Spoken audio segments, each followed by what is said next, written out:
Good morning all of you. कक्षा 8वीं के सभी बच्चों को मेरा नमस्कार, सुप्रभातम।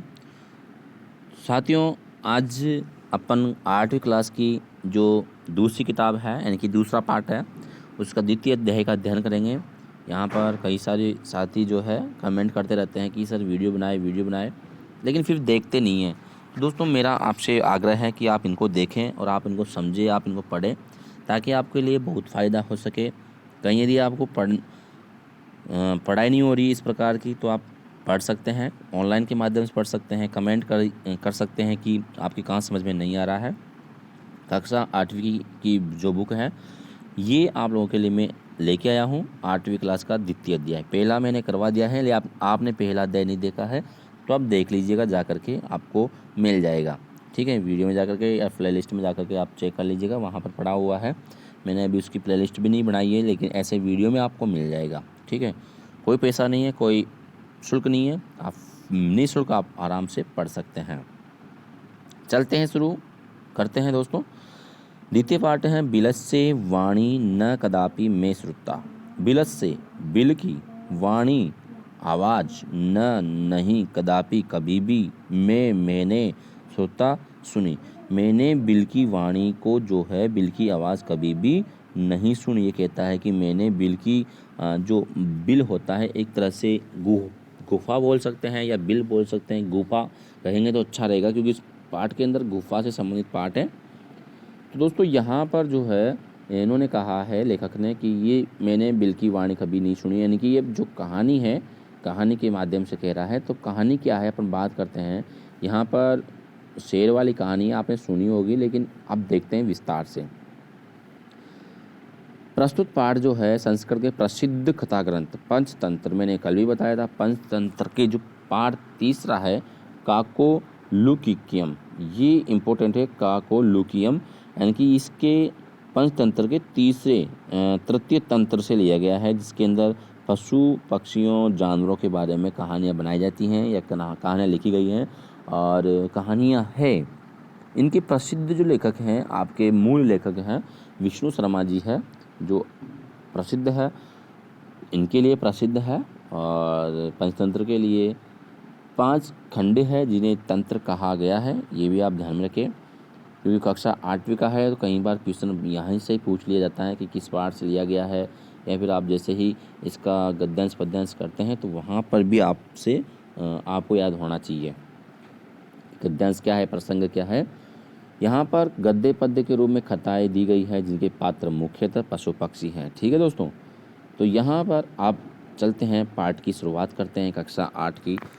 मैंने मेरे विद्यार्थियों को पढ़ा रखा है कक्षा 8वीं के अंदर। बोयाखेड़ा के जो विद्यार्थी हैं, यदि वो भी देख पा रहे हैं तो उनको मैंने पढ़ा दिया है पहले ही। इस पाठ को जुलाई के माह में उनका करवा दिया था मैंने इस पाठ का।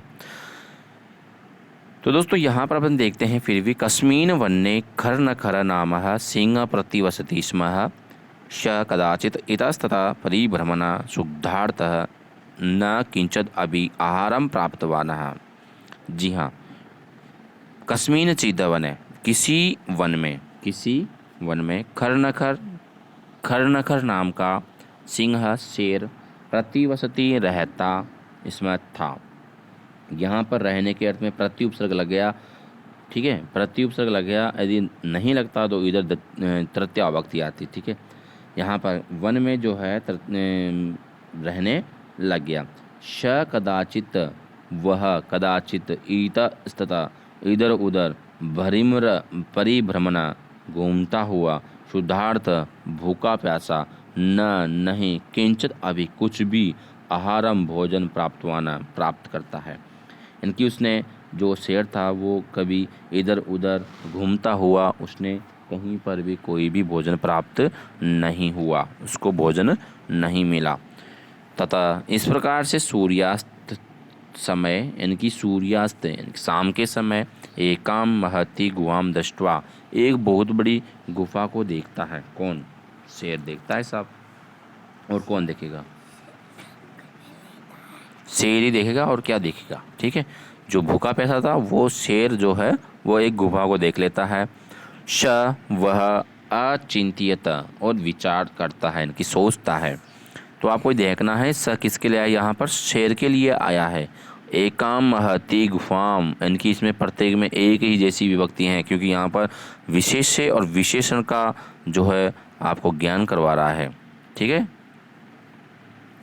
नूनम, निश्चित रूप से, एतस्याम गुहायाम, यानी कि निश्चित रूप से इस गुफा में रात्रों रात्रि में को अपि कोई भी जीव आगच्छति आता है, यानी कि रात्रि में इस गुफा के अंदर कोई जीव आता है। उसने ये सा विचार किया कि इस गुफा में रात में कोई जीव आता है। अतः अत्रेव निगूढ़ो भूत्वा तिष्ठामि इति, यानी कि उसने विचार किया कि मैं यहाँ पर छिप करके आराम से इसमें निगूढ़ो छिप करके तिष्ठामि बैठ जाता हूँ या रुक जाता हूँ, ताकि कोई रात में आएगा और उससे मेरा भोजन बना लूँगा, मेरा शिकार बना लूँगा। कौन कहता है? शेर कहता है। ये देखो चित्र के अंदर भी दे रखा है, शेर जो है चित्र गुफा के अंदर घुसा हुआ है, जो कि आपको दिखाई दे रहा होगा। यहाँ पर शेर घुस गया है। एतस्मिन् अन्तरे गुहाया एतस्मिन्, इस अंतरे बीच में, गुहाया गुफा का, इसी के बाद में गुफा का जो मालिक है दद्दीपूच नाम का जो गुफा का मालिक है, जिसकी गुफा थी, नामक श्रृंगाल समागत, आ जाता है। इसी के बीच में से जो गुफा का मालिक है दद्दीपूच नाम का, ये इम्पोर्टेंट है। दद्दीपूच कौन था? श्रृंगाल था। श्रृंगाल का नाम क्या था? दद्दीपूच था। ये एक गुफा किसकी थी? दद्दीपूच की थी। दद्दीपूच कौन था? श्रृंगाल था। आ जाता है। स च यावत, और वह यावत जब, पश्यति देखता है, तावत तब, सिंह पद्धति, शेर के पैर, गुहायाम प्रतिविष्टा, यानी कि गुफा के अंदर। देखो यहाँ पर आपको दिखाई दे रहे होंगे, ये जो पैर हैं, सिंह के पैर हैं, गुहायाम प्रविष्टा, गुफा के अंदर प्रवेश करते हुए दिखाई देते हैं। न च बहिरागता, और बाहर आता हुआ नहीं दिखाई देता है, यानी कि जो ये शेर के पैरों को देखता है तो अंदर तो जाते हुए दिखाई दे रहे हैं, लेकिन बाहर आते हुए नहीं दिखाई दे रहे हैं। तो श्रृंगाल अचिंत्यत, श्रृंगाल ने विचार किया, अहो अरे विनष्टो अस्मि, मेरा विनाश होने वाला है। अहो विनष्टो अस्मि, मैं विनष्टो अस्मि, विनाश होने वाला है या खतरा है। नूनम, निश्चित रूप से, निश्चय ही, अस्मिन, इस बिले गुफा में, सिंह शेर अतिस्थिति, ठहरा हुआ है, अर्थात इस गुफा के अंदर अभी शेर रुका हुआ है। तर्किया में विचार करता हूँ, तत् की किम करवाणी, क्या करना चाहिए, क्या करूँ। एवं इस प्रकार से विचनते, विचार करके, यानी कि वो सोचता है कि मुझे क्या करना चाहिए। इस गुफा के अंदर शेर है, मुझे अंदर जाना चाहिए, नहीं जाना चाहिए, क्योंकि मेरी जो इस समय में बहुत ही परिस्थिति में हूँ और कुछ होने वाला है। दूरस्थम एवं रवम कर्तुर आरब्ध भोविल, यानी थोड़ा सा दूर जाकर के, दूरस्थ रव कर्तुर आरब्ध, दूर जाकर के, दूर से, भोबिल, हे बिल, यानी कि हे गुफा। क्या कहता है? हे गुफा। यहाँ पर जो है संबोधन का चिन्ह है दोस्तों, ये ध्यान रखना, यहाँ पर भी संबोधन का चिन्ह है। भोबिल, भोबिल, अरे बिल, किम न स्मरसी, तुम्हें याद नहीं है क्या, तुम्हें याद नहीं है कि मैंने क्या, न नहीं, स्मरसी नहीं, याद नहीं है, तुम्हें याद नहीं आ रही है। यत मया त्वया सह समय कृतो अस्ति, कि यत मेरे द्वारा, यत की, मया त्वया मुझे तुम्हारे द्वारा, तुम्हारे समय, शह समय कृतो अस्ति, यत यदा अहम बाह्यत प्रत्यागमिष्यामि तदा तव माम आकरिष्यसि, क्या तुम्हें याद नहीं आ रही कि मैं तुम्हारे पास आता हूँ, तुम्हारे अंदर आता हूँ, तो तभी आता हूँ जब आप मुझे बुलाते हो, आकरिष्यामि, बुलाते हो। अच्छा, तो ये जो है दद्दीपूच है, वैसे कहता है गुफा से दूर से जाकर के कि बिल है बिल है बिल, यानी कि हे गुफा, क्या तुमको याद नहीं आ रही कि जब मैं तुम्हारे पास आता हूँ, समय जैसे समय होता है तुम्हारे साथ, तुम्हारे अंदर आता हूँ, तो उससे पहले तुम जो है मुझे बाहर आने के पर तुम मुझे बाहर से बुलाती हो। यदि त्वं मां न आह्वयसि, यदि तुम मुझे नहीं बुलाती, नहीं बुलाएगी, तरही तो अहम मैं द्वितीयं बिलम, दूसरे बिल में यास्यामि इति चला जाऊँगा। यदि तुम मुझे नहीं बुलाती हो तो मैं दूसरे बिल में चला जाऊँगा। अतः इस प्रकार से एतत् श्रुत्वा, यहाँ पर संधि है, ठीक है, एतत् श्रुत्वा संधि है, हल संधि है तुम्हारे हिसाब से। अभी एतत् इसका श्रुत्वा होता है, यानी कि इस प्रकार से होता है एतत् प्लस श्रुत्वा, श्रुत्वा होता है, क्योंकि यहाँ पर च का आगम हो जाता है, ठीक है, और श को जो ये स है अधूरा, इसको छ का हो जाता है छचो अट्टी सूत्र से, ठीक है। तो इस प्रकार से ये एतत् श्रुत्वा बन जाता है। सिंह अचिंत्यति, और शेर सोचता है, नूनम ऐसाम गुहा स्वामीन सदा आहूयत समा आह्वान करोति, निश्चित रूप से ये जो गुफा है ये अपने मालिक का आह्वान करती होगी, परंतु मद भयात न किंचित वदति, किंतु मेरे भय से ये कुछ भी नहीं बोल रही है, ऐसा विचार करता है।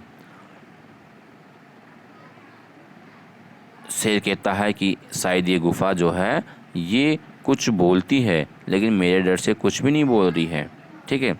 अथवा साधित्वम उचित, इस प्रकार से कहते हैं, भय तंत्रस मनसा हस्तपादिका क्रियाम प्रवर्तन्ते न वाणी न वेपत्तुसादिको भवेतः, भय के डर के मारे कोई भी नहीं बोल सकता। हस्तपादिका क्रिया, हाथ पैर भी काम करना बंद कर देते हैं, मन भी काम करना बंद करता है। भय तंत्र, जहाँ भय होता है वहाँ पर मन से हाथ पैर, हस्त पादिकादि क्रिया, इनकी हाथ पैरों की क्रिया भी करना बंद हो जाती हैं। प्रवर्तन न वाणी वेपत्वम भवेत, तो वाणी कहाँ से, आवाज़ कहाँ से निकलेगी। यहाँ पर देखिएगा, तद अहम अश्य आह्वान करोमि, तो मैं इसका आह्वान करता हूँ। एवं स बिले प्रविश्य में भोजे क भविष्यति, जैसे ये प्रवेश करेगा तो मैं उसको भोजन बना लूँगा।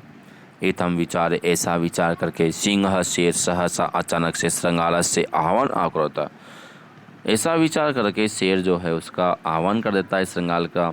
सिंह से उच्च गर्जनम, शेर के उच्च गर्जन से प्रतिध्वनित सा गुहा, वह गुफा उच्चे श्रृंगालम आहवत, जोर से उच्च स्वर में श्रृंगाल को आह्वान करती है। अन्य अस्मिन पशु, इस प्रकार से दूसरे जो पशु है, पशु भी भयभीत हो अभवना हो गए। इस प्रकार से उसकी आवाज़ को सुन करके अन्य पशु भी क्या हो गए, भयभीत हो गए। श्रृंगालो अपेतता दुरम पलायमान है, और श्रृंगाल भी वहाँ से दूर भाग गया। तो इस प्रकार से पाठ का है, और कहा भी गया है इम पठत, कहा भी गया है अनागतम ये कुरुते न श शोभते स शोचेत यो न करोति न आगत वने अत संस्त समागत जरा बिलस्य वाणी में कदापि श्रुता, यानी इस प्रकार से मैंने बिल की वाणी को कभी भी नहीं सुना है। यानी कि बिल यदि बोलता है तो पहले भी बोलता, लेकिन आज जो है, आज कैसे बोला, ऐसे बिल बोलता ही नहीं है। मैंने बिल की वाणी को कभी भी नहीं सुना। अन्नागता ये कुरुते, अन्न आगता आने के पर जो कुरुते करता है, स शोभते सुशोभित हो जाता है, स सोचेते जो विचार करता है, यो जो न करोति अनागता वने अत्र संस्थ समागता जरा। तो इस प्रकार से ये पाठ है दोस्तों, और इस पाठ का जो आप पाठ भी कर सकते हैं, प्रश्न भी कर सकते हैं। सिंह से नाम किम था, क्या नाम था उसका, गुफा का स्वामी कौन था, कस्मिन सिंह समय से गुहाम पे आगत, कौन समय में आया था, ठीक है, किस समय आया था। हस्तपाद या क्रियाम कैसा न प्रवर्तते, ये भी आप इसमें कर सकते हैं। गुहा के प्रतिध्वनिता, ये भी आप कर सकते हैं। पूर्ण वाक्य में लिखना, कर्ण कुत्र प्रतिवस्ति, इसमें पहली लाइन आ जाएगी। तो यहाँ पर आपको इसको प्रश्न उत्तर कर लेना है। फिर भी नहीं समझ में आए तो आप मुझे कमेंट करके ज़रूर बताना है। शुद्धार्थ, दद्दीपूचः, स्वामिनः, इनके स्थान पर आपको प्रश्न निर्माण करना है, लेकिन जब कम आपको किम शब्द याद होगा तब आप ये कर पाएंगे। स्थान के लिए आप कुत्र का प्रयोग कर सकते हैं, समय के लिए आप कदा का प्रयोग कर सकते हैं, और स्थान के लिए कुत्र और समय के लिए कदा। तो दोस्तों उम्मीद करता हूँ कि आपको ये वीडियो अच्छा लगा होगा। यदि वीडियो अच्छा लगा तो वीडियो को लाइक करें, शेयर करें, और यदि आप चैनल में नए हैं तो प्लीज़ चैनल को सब्सक्राइब करें। और बेल आइकन प्रेस करें ताकि मेरे इस प्रकार के वीडियो आप लोगों के पास पहुंच सके, अपने साथियों तक ज़रूर पहुंचाएं। यदि वीडियो अच्छा लगा तो वीडियो के लिए कमेंट करें ताकि मैं अगला वीडियो जल्द बना सकूं। यदि कमेंट और लाइक नहीं आते हैं तो फिर नेक्स्ट वीडियो आने में देरी हो जाती है। तो दोस्तों फिर मिलते हैं नेक्स्ट वीडियो में कुछ नया अपडेट लेकर के। तब तक के लिए नमस्कार, जय हिंद, जय भारत।